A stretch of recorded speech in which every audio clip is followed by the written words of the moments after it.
আমি সেজেছি জবা রানী। আসবো না বলবো, বলে যাও আগে, বলো আসবে তো এরকম করবে জবা রানী। জবা রানী নাম নেই কিন্তু। হঠাৎ হঠাৎ করে কিছু হয়। আংটি জবা, কি যেন কি বলবো, জবা ফুল দিয়ে আংটি হয়েছে, খোপা হয়েছে, জবার পটকিটা দিয়েও এটা হয়ে গেছে। কি ওটা করকি? কি বলে আমি জানি না। এটাকে কি বলে? করকি?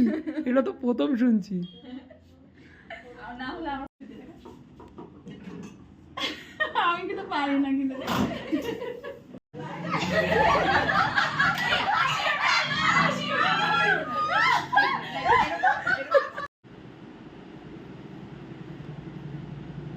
আজ আমি সেজেছি জবা রানী।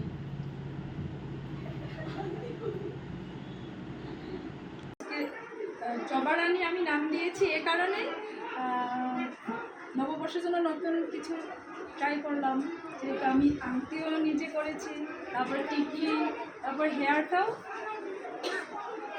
তো সবাইকে নববর্ষের অগ্রিম শুভেচ্ছা।